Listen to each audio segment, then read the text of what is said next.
Welcome to the Open Door.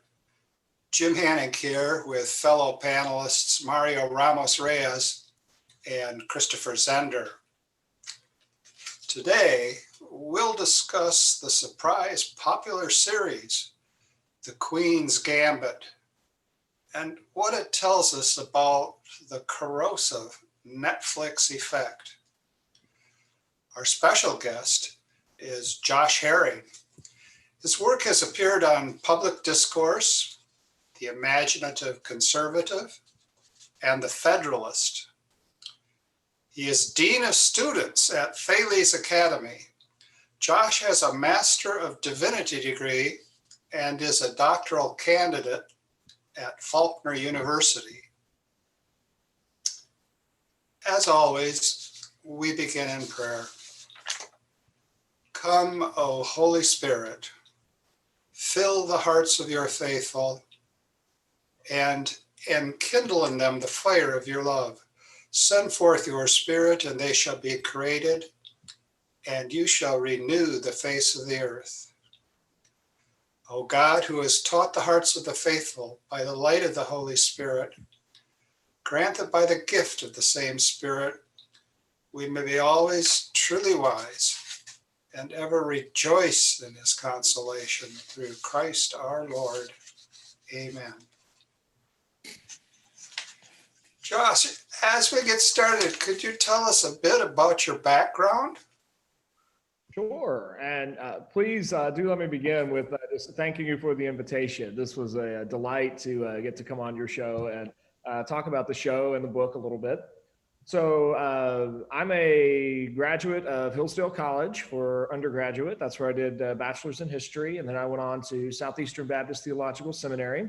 And that's the last degree I finished. My wife and I settled in North Carolina, in part because she was at University of North Carolina at Greensboro, and I was over at Southeastern Seminary in Wake Forest. I picked up a job teaching at Thales Academy 8 years ago now. I thought I was getting into teaching as a way to pay the bills while getting through seminary, and discovered that along the way, God sort of changed what I thought was the calling from heading into pastoral ministry to going into teaching.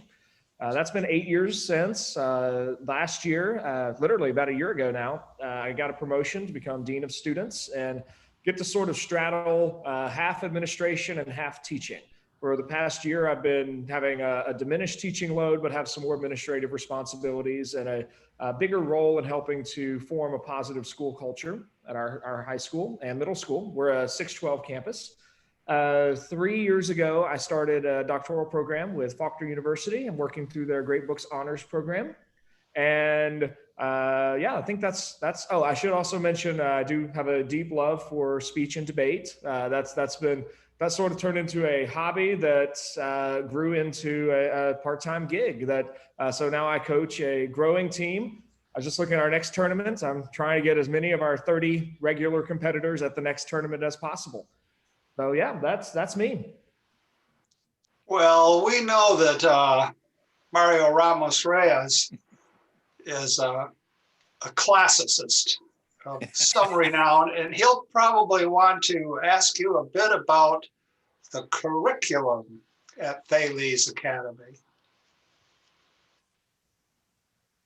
Yes, I was very curious what I read about your background, and I read about the Thales Academy, which seems to offer a classical curriculum. Would you mind expanding a little bit about that? How it is, what it's offering, and so. Sure, I'd be happy to. Now we're a classical school, and that's something that we kind of never quite get tired of talking about. What exactly does it mean for us to be a classical school? And I know different schools use that in different ways. For us, I'll at least answer that probably along two lines, like in terms of our curriculum, and then philosophically, where does that put us?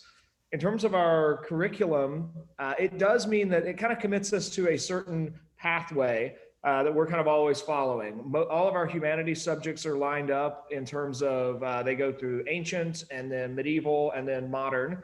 and as appropriate to the discipline. So we've got literature and history that kind of do that aligned. We insist that students have to take Latin through middle school, and then they can choose between Latin or Spanish in high school. We offer a trivium track of courses in our curriculum where students take research and writing in 9th grade, formal logic in 10th grade, philosophy in 11th grade, and then senior year is spent writing the senior thesis. We offer, I don't know if there's anything terribly classical about the way we do this, but we also offer kind of the standard math and science tracks. And depending on their math level, students can set themselves up to finish AP Calculus BC by the end of high school. And also they can set themselves up to take AP Physics in senior year. But that all kind of depends on choices they make and levels that they get to. So curricularly for us, that means we're committed to teaching an awful lot of stuff. We insist that students need to read a lot, they need to think a lot. Pedagogically, we're committed to using a Socratic seminar method across all of our classes.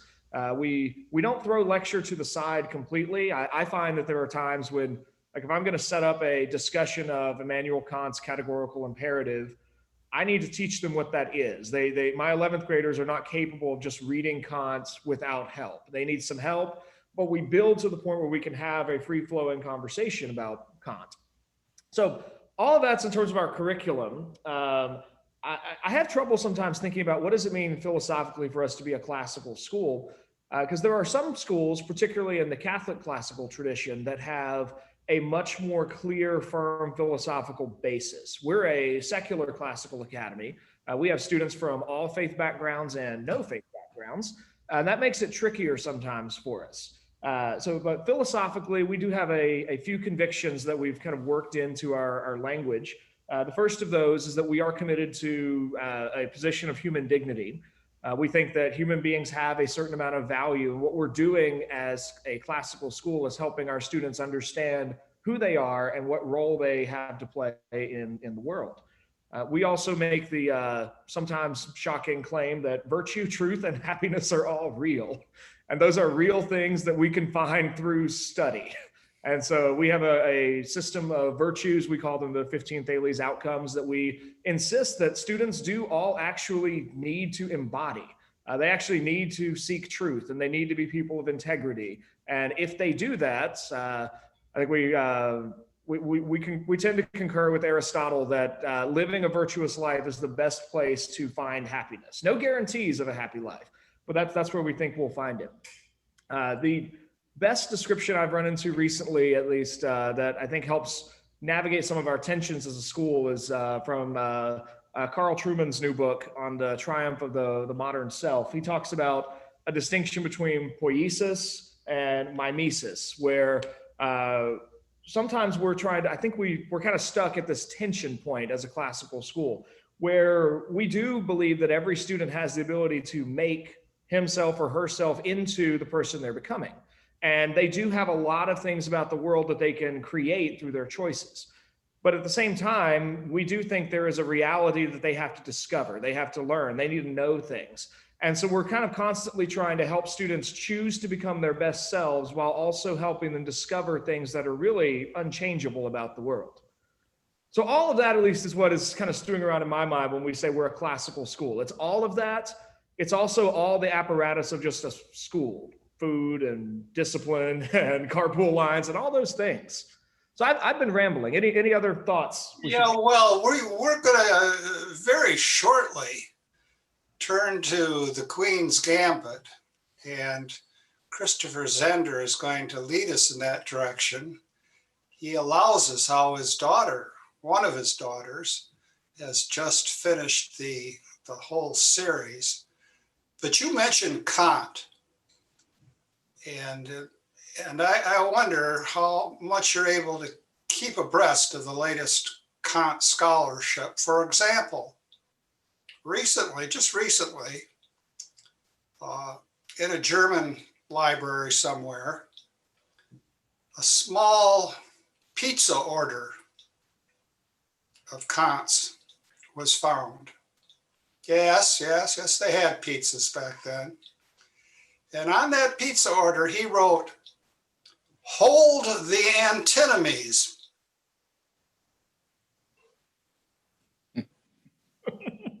I think we're supposed to laugh at that point.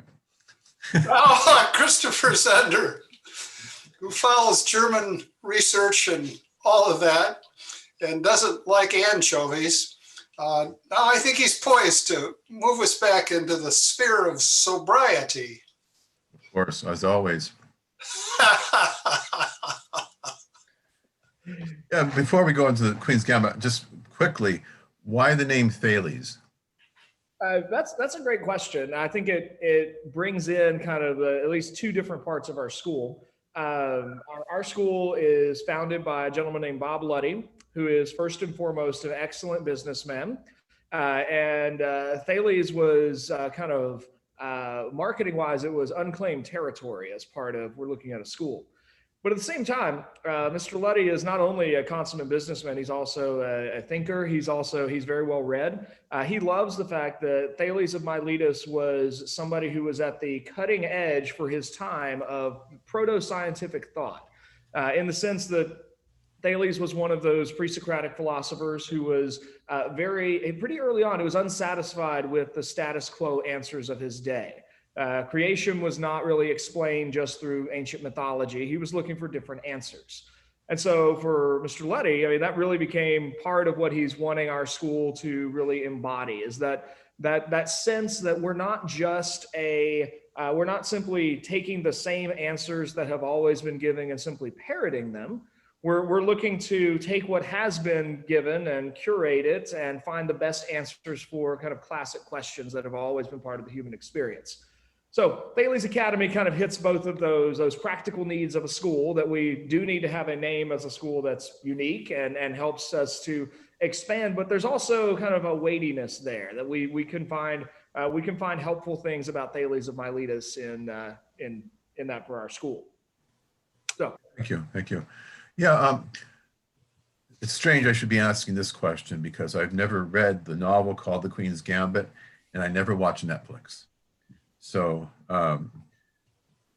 it's a mystery to me what the interest is in it. So, what inspired your interest to write about The Queen's Gambit, both the novel and the movie or the Netflix series?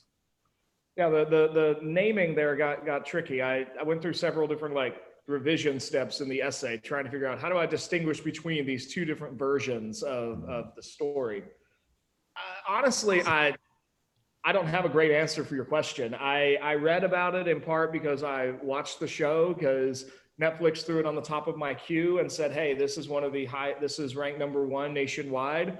And I was kind of curious. I don't play chess. What? I know. I'm sorry. Oh.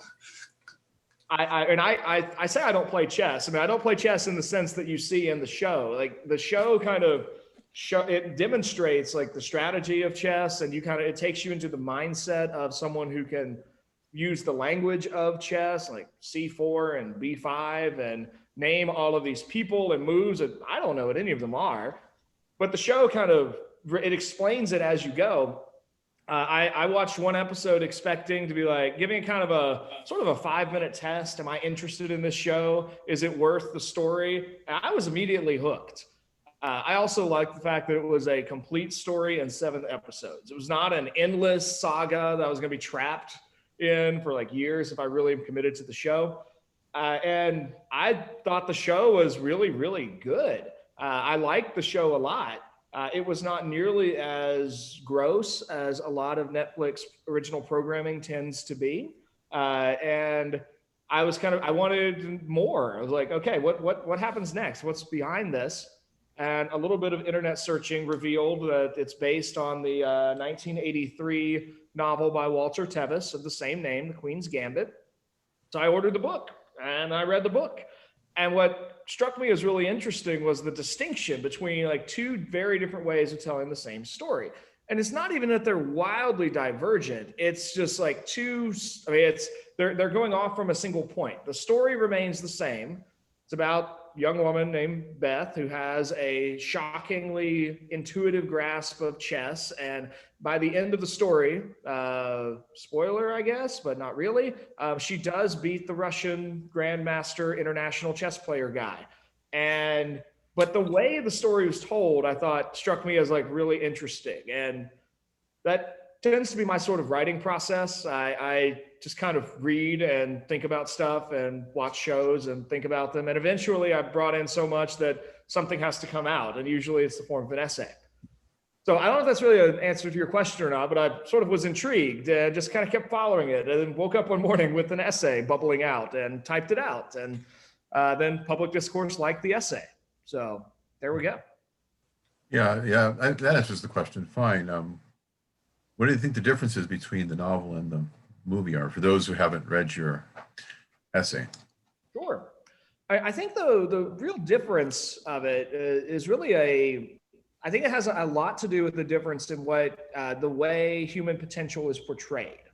In the novel, the protagonist is a clearly flawed young woman. She grows up in an orphanage, and in the orphanage, they have this practice of giving tranquilizer pills to the kids. And at the same time as she's growing up in the orphanage, she also meets an older man as a janitor. His name is Scheibel. He teaches her how to play chess. Well, the show directly connects her success in chess to a side effect of the tranquilizers. The protagonist forms a lifelong addiction to tranquilizer pills that once she's out of the orphanage, it's really easy for her, relatively speaking, to get them. So she's always taking tranquilizer pills. The show connects her success to her drug addiction. But the novel shows that instead, she's actually always fighting her temptation to take these pills. And instead, the pills actually do what I think we would all suspect, that tranquilizer pills would actually dull her mind. And so she has to sort of manage her addiction in the novel. There are times when she knows she's not going to play chess for 3 days. That's the time she could indulge in her. But instead, there's several scenes where the same scene from the novel is shown in the TV show, but the show portrays her victory as coming from her drug addiction. And I think the same kind of trend goes throughout. The show makes her a worse version of the character, where the novel shows her fighting her own worst inclinations to sort of overcome those. And so by the end of both stories, what you get is a win, but Netflix shows somebody who wins through her vice. Her vice is actually what causes her to win. But the novel shows her as this human person who's, even though, and I don't think I would ever teach my kids like, yes, get a drug addiction so that you can develop the ability to overcome your drug addiction. You see this triumph of some level of virtue where she's still able to put off her worst desires to pursue a greater end. And so that in my mind is the big difference here, where you've got this better version of what a person is capable of in the novel, as opposed to Netflix showing us really just this person whose worst habits actually cause her eventual success.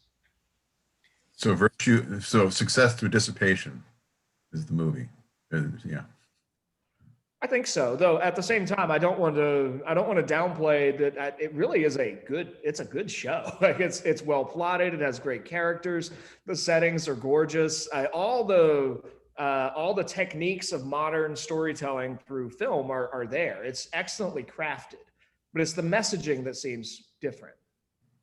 So what you are perceiving then is that there is a difference in what we may call an anthropology behind these two ways of narrating the story. Am I accurate in my description, or?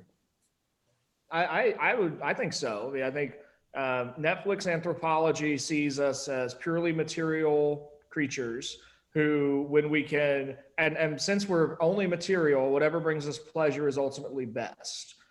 So there is no higher transcendence, there's no metaphysic, there's no soul there, whereas Tevis has room for a higher anthropology. We exist body and soul. So for Tevis, it makes perfect sense in his novel that Beth can really perceive something greater, and she can pursue that greater thing.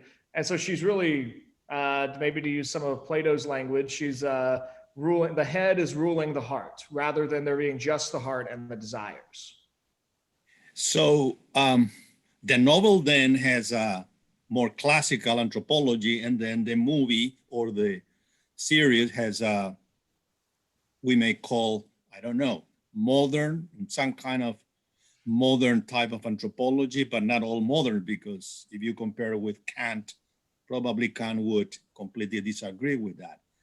So my question is, do you think that type of portrait of the novel, emphasizing these tendencies or vices, if you will, have a consequence on people who are watching, the young people when they are growing up? I want to make sure I understand that question. Is there any negative consequences on those who are watching the movie and see that happening? In other words, what is happening is that you can improve your life, if you will, or you can give a success through certain vices.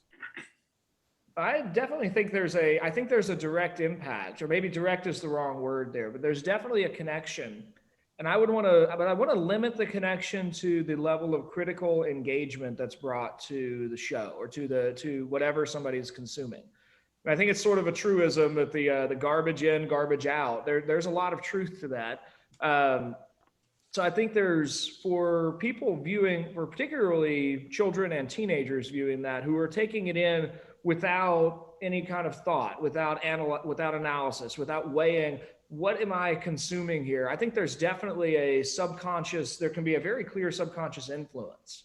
I think it seems pretty apparent to me that the stories that we tell are very significant. The stories we consume are also very significant.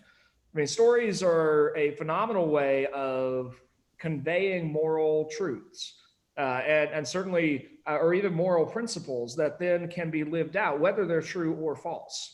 So I think it's interesting that this is not the first time Netflix has done this. I mean, it's kind of I think it's a relatively widespread phenomenon in Netflix original programming, Amazon original programming, where you get this sort of really negative anthropology where the message that's shown over and over and over again is that the satisfaction of your basest desires is actually the route towards happiness. So instead of that more traditional or classical view that actually the road to happiness involves discipline, virtue, self-control, where kind of even that's been, plenty of thinkers have made that the distinction between the human person and the animal, where our rationality allows us to govern our desires.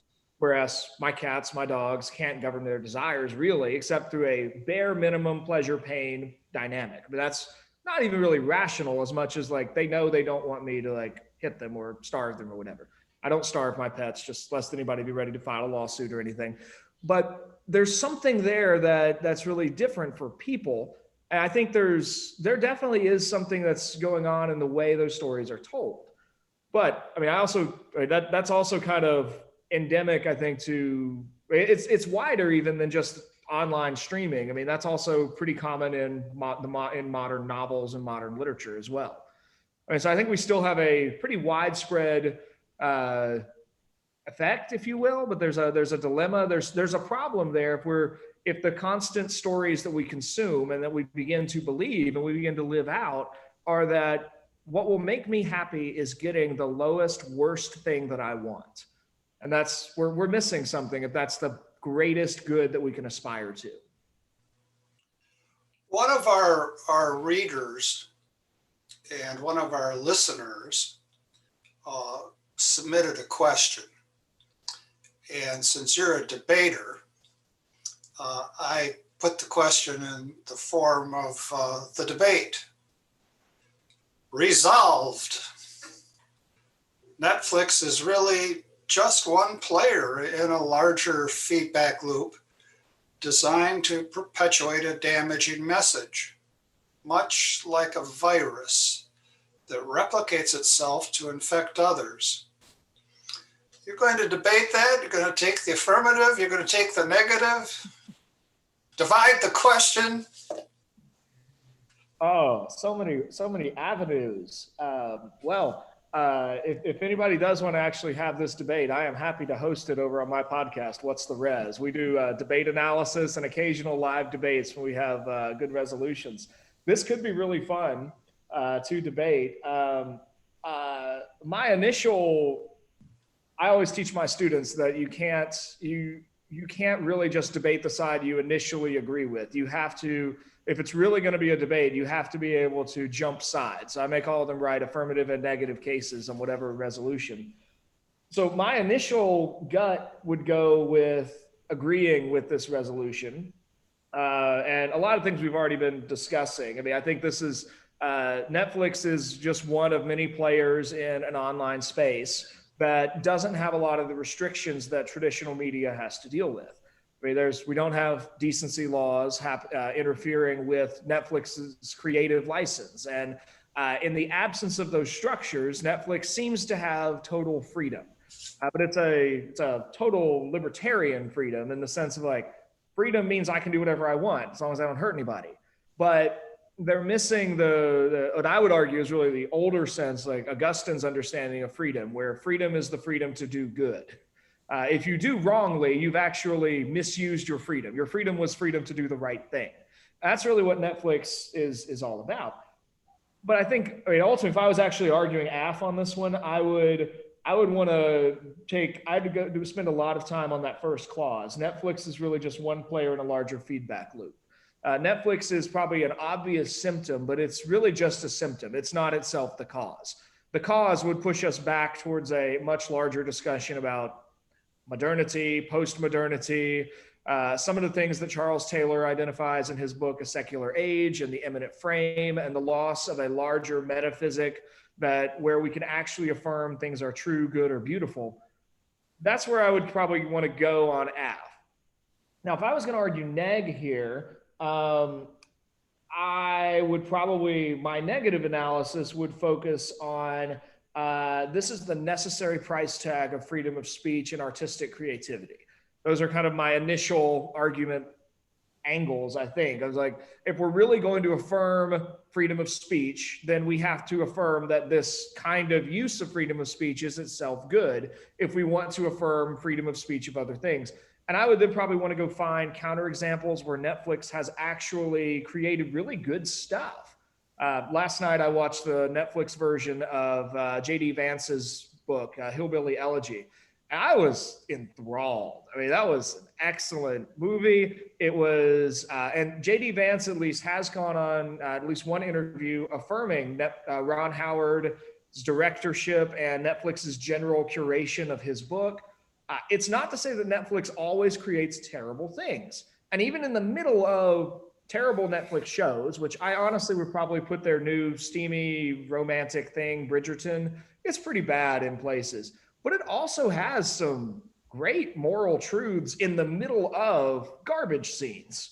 So it's not as simple as I might want to put it, as this kind of resolution puts it, of perpetuating a damaging message. There's good and bad in there. So there's at least my initial analysis. I was wondering that if you take that analysis, isn't it worse though that Netflix has good stuff, because that draws you one into the whole Netflix reality, right? The whole Netflix problem. So yeah, you're drawn in with the good stuff, but sooner or later you're going to have to take the poison as well.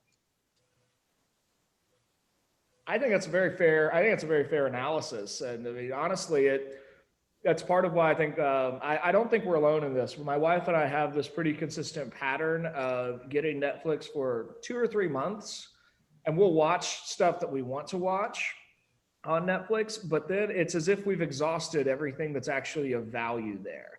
And Netflix is this giant machine churning out all kinds of stuff.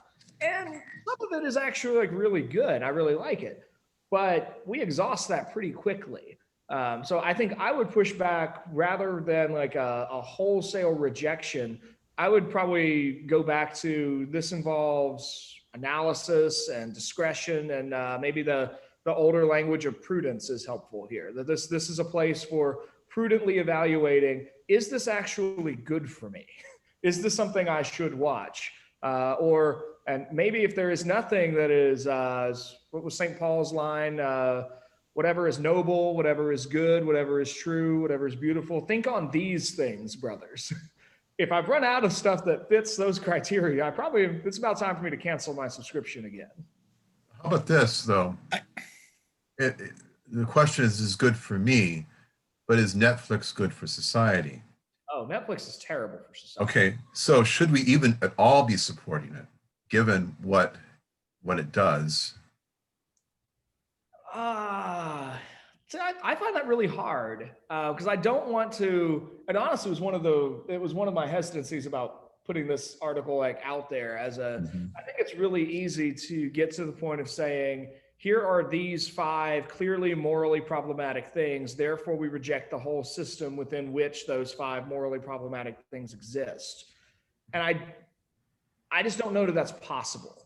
I mean, I don't know that I would have trouble saying, because that's the case, I'm going to get rid of that. Because I think I would then need to, I can point to all kinds of, we can find pornography in ancient Greek mythology really easily. But I'm still going to teach Hesiod's theogony. I'm still going to teach Aphrodite coming from the literal balls that are thrown into the ocean, and that she is born out of the sea foam. I'm going to teach that scene in Hesiod, even though if it's visually portrayed, I would not be able to explain why it's art. I'm not going to reject all of paganism because it does have some terrible things in it. Mario, you look like you have a thought there. Yes. He always does.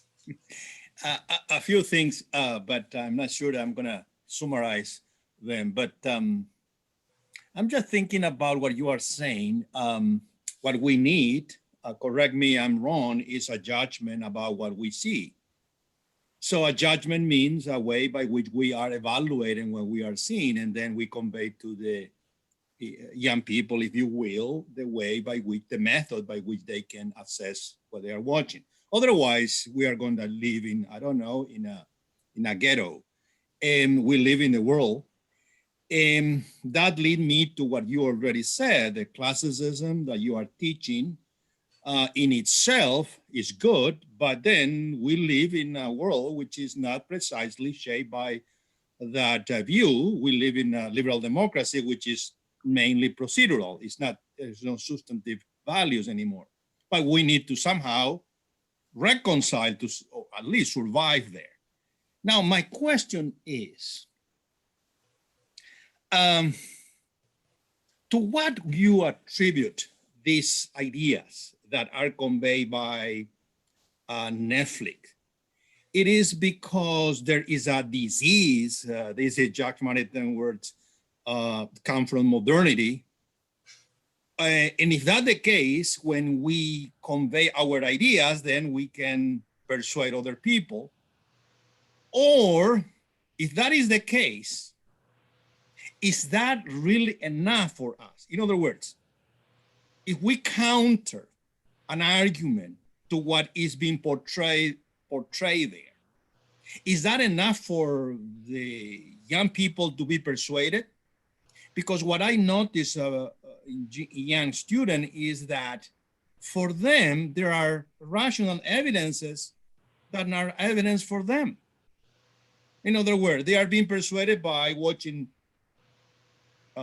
Netflix much more than listening to us to speak about, I don't know, the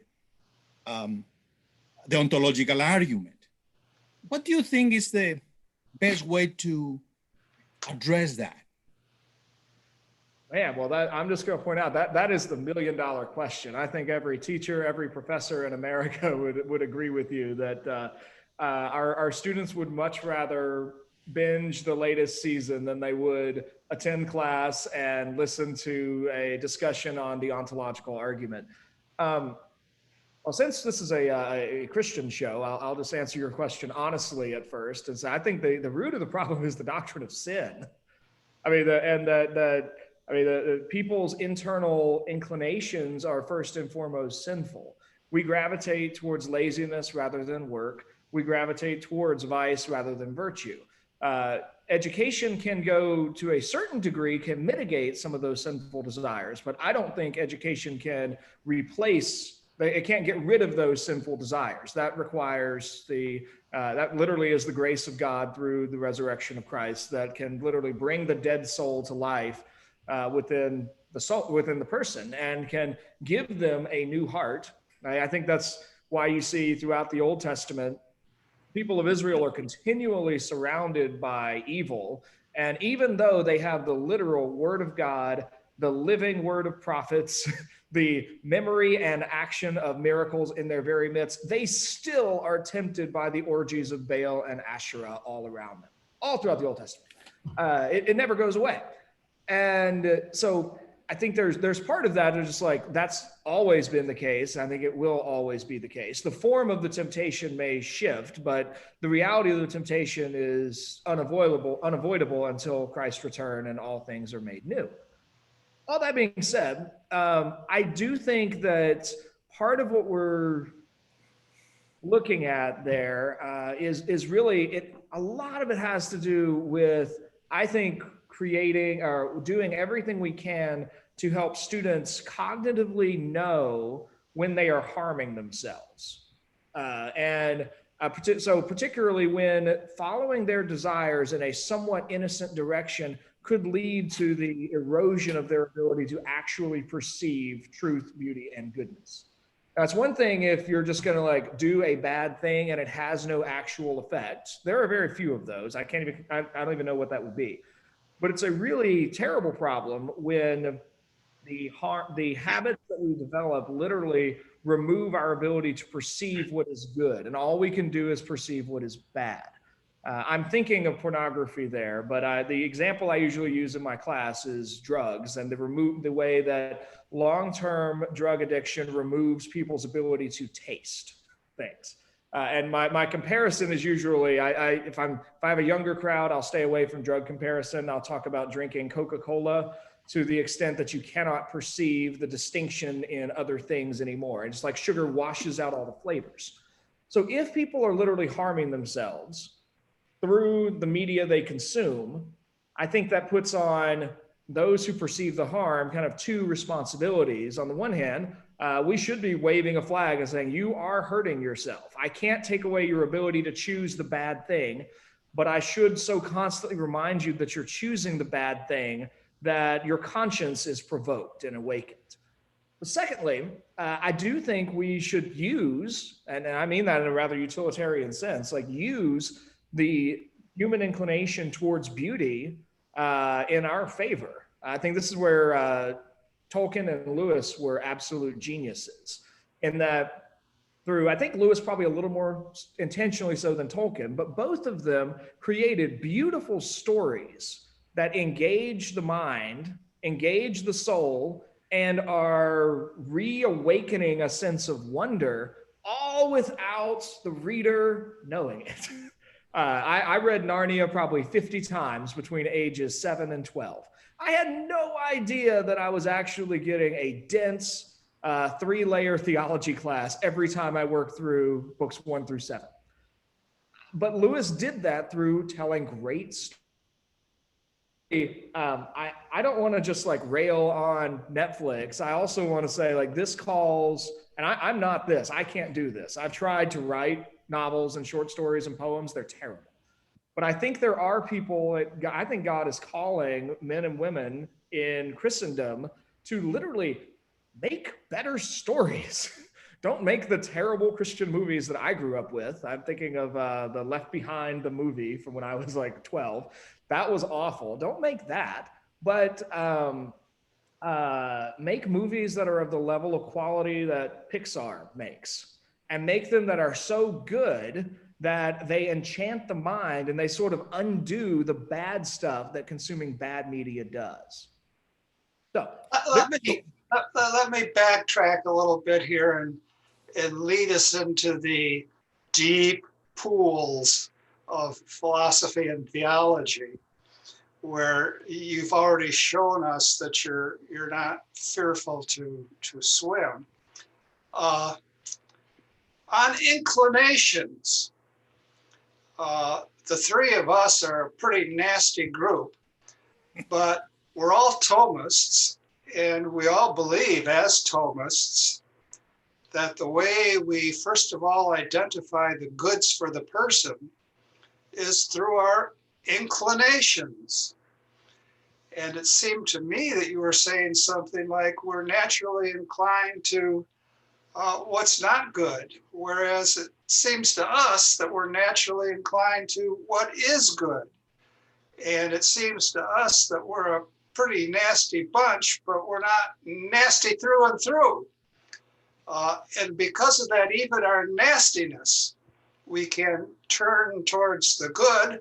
Think of our motto, Rome, rum, and rebellion. Would you care to focus a bit on our inclinations? Would that be our communal human inclination to Rome, rum, or rebellion? Which one would you prefer? Well, being radicals, we see them as inextricably intertwined. Well, if we're going cards on the table, my seminary attendance hopefully made this pretty obvious, but I'm a Baptist through and through. I have a lot of wonderful friends. Well, I could tell that even if you hadn't mentioned it. I mean, we love you anyway. A longtime member of this show is Matthew Barstow, who's as Baptist as they get. Sometimes he goes to Anabaptistry. But that's all right, because there's a bridge, rebellion, right? Rebellion is the bridge to the Anabaptist tradition. Go ahead, my friend. Well, so basically, I would just double down. I mean, I hear I don't entirely know how to mediate this tension, but I do simultaneously. As an academic, you refer to it as a tension. Oh, yeah. That's part of academic life. Attention. Yeah. Go ahead. I mean, I think one of my favorite parts about being called into teaching instead of the ministry is that I can fervently hold tensions without feeling any obligation to resolve them for the pulpit. But there is this tension between the extent of original sin and the fact that some level of the divine image remains. And so on the one hand, I would completely affirm that like our natural desires are base. I naturally prefer lust to chastity. That's the natural inclination. But it's God's grace that there are all kinds of mediating things, including some remnant of the fact that the conscience reminds us that there are things that are wrong and there are things that are right, that even through that, I mean, I can be corrupted beyond the minimum, and I can also recognize goodness. So I don't really know how to resolve that I don't want to deny the extent of original sin, because I do think that's essential for all kinds of other philosophical and theological reasons. One of my current research projects has had me diving into Mormonism, and that's become a huge distinction there as well. Like once you deny the extent of original sin, it's really easy to come up with all kinds of other things. So I don't want to deny that. It was the most persuasive argument against full-blown 5-point Calvinism I've ever heard, that if you truly go all in on total depravity and you weight that total more heavily than you weight depravity, the problem becomes that you have no way to explain the fact that pagans actually do desire good things. And we lose the ability to say, like, okay, yeah, Plato and Aristotle both saw some things that were true. They also, as far as we know, were not redeemed by God's grace. So how do you explain that? Like, well, I don't feel any need to explain that, except that like there are things that God still uses to call people to himself, and they don't hear the entirety of the call in some way. So I would argue that yes, there are things that still do call people to better versions of themselves short of full gospel faith. But I also don't want to abandon the fact that people are naturally wicked, and left to their own devices, people prefer sin to really anything else. But God has also given us all kinds of other mediating institutions, the family, the church, the state, all at some level, whether they are fully Christian versions of those things or fully secular versions of those things. The worst families in the world still keep people more orderly than disorderly. The worst states in the world still maintain some level of morality in their legal codes. So those Now, things. even Christopher Zender can maintain a level of moderation in his smoking. He's very familiar with the Lutheran tradition. Pecca Fortiter said Fortius Fide, and perhaps he has some, once again, sobering insights for us here. I don't know if I have any insights, sobering or otherwise. He's a modest man. Yes, my family is Lutheran since Martin Luther. I returned to the faith of my distant fathers when I was 19. So, and I was once a full believer in total depravity. I think it's interesting when you say that men naturally desire sin. Is that they desire sin or they desire the apparent good? I mean, do I really desire something that's evil in itself? Oh, well, I mean, I wouldn't deny I think it's Augustine and Thomas who both, they both argue that every sin is a misdirected good, right? So, I mean, that's the nature of evil's not a thing in itself. Evil is the absence of the good, or it's a divergence from the good. The Greek term for sin, hamartia, itself refers to missing the mark as like an archery term. So a sin is not, it's not you really can't have virtue without vice as its defining quality. To be honest means to not lie, and so on. So, I mean, I think there's definitely a pairing there. But again, I'm not gonna deny. I'm not willing to affirm a natural desire for good, or even if there is a natural desire for good, the youngest child ignores that desire. The youngest child, I suspect any of the four of us could come up with as an example, prefers selfishness to love. There is no natural inclination to caritas in the 6-month-old's heart or the 1-year-old's heart, old enough to walk and steal a toy from another child. There is theft and there is greed at the base of human nature. I don't know. I mean, it seems to me human beings are actually naturally cooperative. I think what you're talking about, what the fundamental reality is not selfishness. The fundamental reality is a desire to cooperate. Just as in nature, the fundamental reality is not struggle between species, but rather a kind of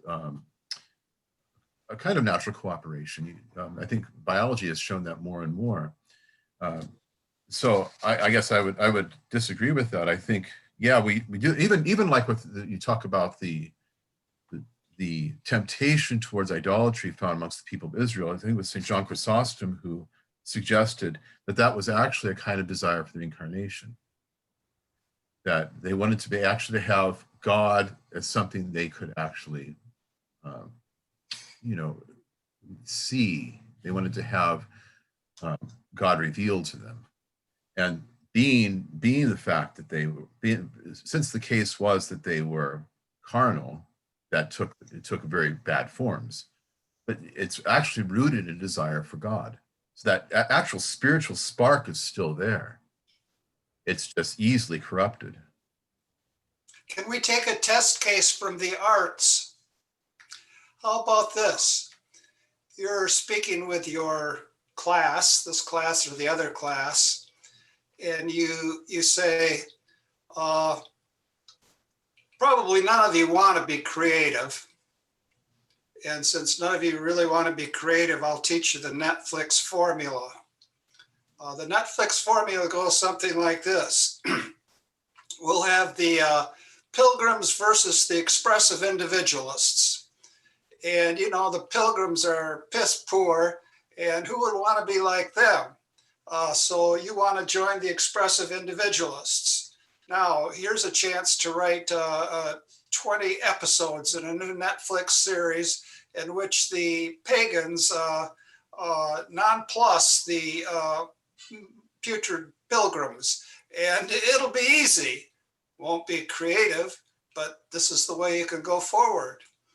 It seems to me that your students are going to want to be creative. And what happens, and you point this out, is that the Netflix approach really sooner or later leads us to the formulaic rather than the creative. Any thoughts on that? Well, I think this will respond to both your question and Christopher's thought a moment ago about the innate desire of at least the youngest people. I'm thinking of my actual classroom. I currently teach 49 11th graders and in 2 sections, but 49. Okay. Yeah. Of those 49, I would optimistically say, I mean, this probably about 20%. If I flipped the assignment and said, okay, I'd make it a bit more simple. You have to come up with pitch me a show. You can work in teams of 1, 2, 3, or 4, your choice. If you think you're not a creative person, get a creative partner on board your team. That's fine. Pitch me a brand new show. And the criterion is I will then go and scour the internet and try to find your show in some existent form. You have to be completely unique and creative. 20% of my class is going to be ecstatic about that. 80% of my class will throw up their hands in despair. They don't want to be creative. Now, I don't know that their desire really has anything to do with it either way. They would come up with it because what my students want, by and large, this is another piece that I think is the classical theory lines up so easily with the liberal arts theory. Every student should want to learn for love of knowledge. Well, that's the goal. The reality is that the vast majority of students learn for the grade. They will do whatever it takes to get that 100. So they will be creative, not because they are expressing the inner resemblance to the divine that I do think is there, whether they recognize it or not. They are made imago Dei, but they won't be excited about that. They won't like that in mass. Now, if I flip the assignment and say, okay, here's a formula, go make me a show, what I think would actually happen is that in the application of the formula, I don't know, 40 to 60% of the students would actually come up with something new through using the formula as a structure. I mean, they would take the basic Marxist dichotomy of a rich group and a poor group that are opposed, like about, I don't know, 80% of current TV shows seem to have this dichotomy in them. And they would come up with some brand new variation that's never been seen in the world before. But if the question is, do they desire to do the creative uniqueness? I think the majority of them are going to say no. They don't want that because that requires work. They don't want to work. Now, what is really fascinating, and I think might be a more substantial proof of y'all's collective point, if I'm understanding your side of our debate here correctly, they actually enjoy themselves so much more when they work hard and when they actually are creating something unique. And when they're doing that out of stuff that they've learned, it's part of where at least in the K-12 world, Bloom's taxonomy is like the gospel of education. And memorizing and learning specific data is low on the ladder. Creating something unique and new is the high point. It's the pinnacle of the pyramid, literally. But what I find happens is that students actually, they enjoy themselves best when they've learned a ton about a subject and then they go and make something new that's never existed before out of what they've learned, which I think does point back to the fact that they are made in the image of God, and take us all the way back to the beginning of our conversation, satisfying their base desire for laziness and let me just sit here and doodle and get an A actually doesn't bring them any particular joy. You've landed on your feet, my friend. You've landed on your feet. Mario, do you have any further thoughts? Thomist. I would have geared up for a bit more war if I would have read up on Marion Montgomery a little bit more before today instead of. Oh, a hillbilly Thomas, very good. Oh, he's my favorite. I love his phrase. I got that phrase, "the nature of things," from Marion Montgomery, and the idea of giftedness. Like, that was huge. That shaped my teaching more than like any other book I read that year. Very good. Anyway, You know, when he went to speak at Russell Kirk's events in Piety Hill, people wanted to be very sure that they got a good chair because he spoke at great length. Mario, do you have some final probing questions? Because being ecumenical Christians, we're going to end with today's gospel. Well, I just remember what G.K. Chesterton said once: when a teenager knocked the door of a brothel, he is knocking the door of heaven. But why would you remember a thing like that, Mario? So he summarized very well. But nevertheless, this is my question. Do you think, given what you just said, that Christians need to be more creative, and we are the one, Christians should be the one who are running a program like Netflix? yes, Because a giant caveat. So I'm just going to go back to that whole idea of tension and say, I'm going to put both of these out and say, I have no idea how to resolve it. That's a problem for someone else to figure out. I would love for Christians to be, and there's been movement in this over the last 20 years. I think there are a lot more Christians trying to get work in Hollywood than there were 20 years ago. I would love for Christians to actively continue working in the arts. I think that's huge. I think the best art is created out of the strongest sense of truth. And it is literally the core of our faith that we know the truth. I mean, it's a shocking claim. It only works if we're right. Otherwise, we are the most proud, hubristic people on the planet.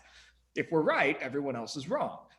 Well, which that literally, if it's true that great literature, great stories come from the sense of truth, then we should be the best storytellers on the planet.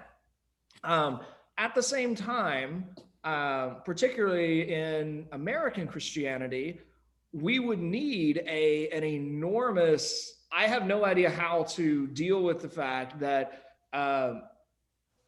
the vast majority of Christians that, at least in my circles and that I'm aware of through reading and conversing with people, would bring an excessive moralism to excellent storytelling, such that would kill great storytelling.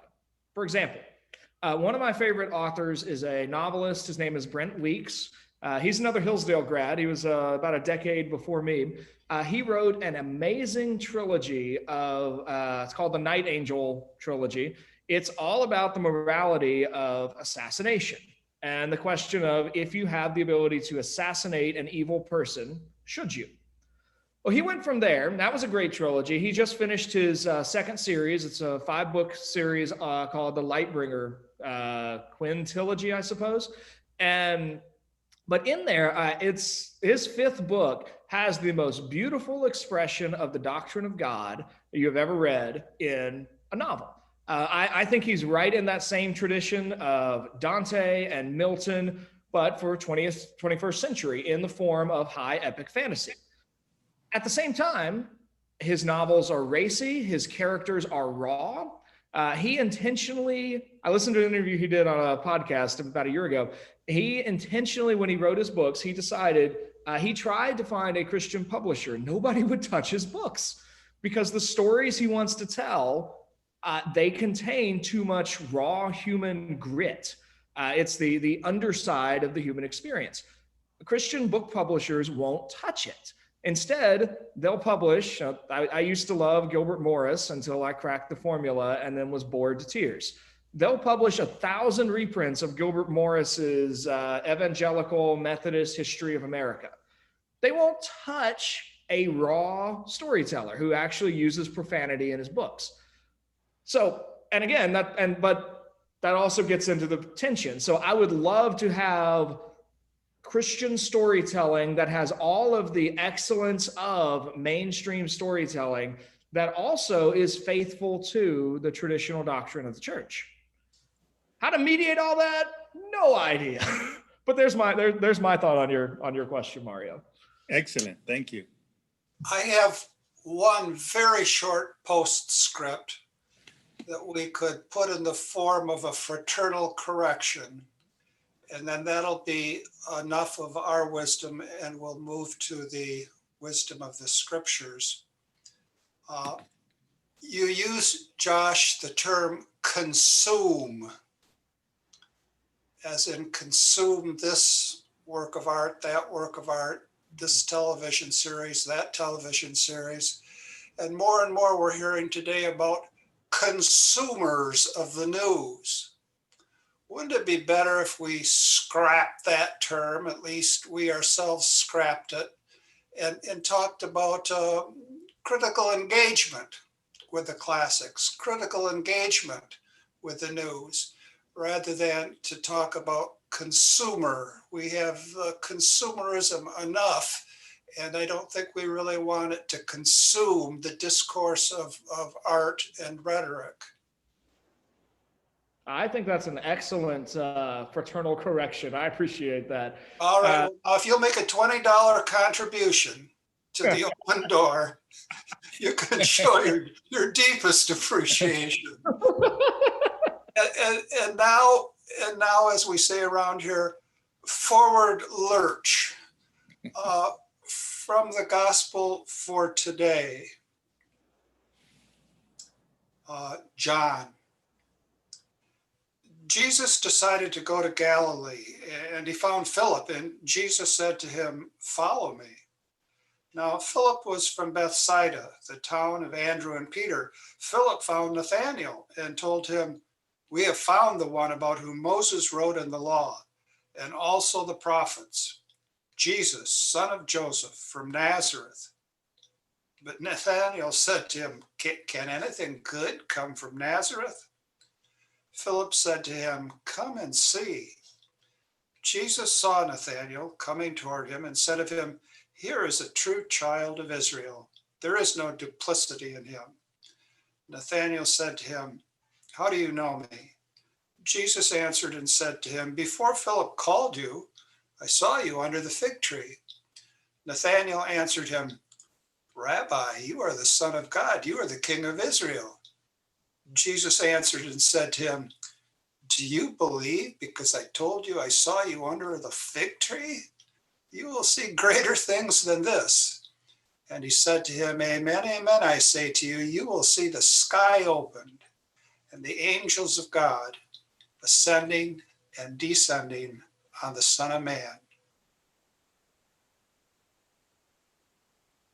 Come, Lord Jesus, come. Thank you. Thanks to all. I'll be in touch by email. God bless. Thank you. Thank you, Josh. Thank you. Yes. Gentlemen,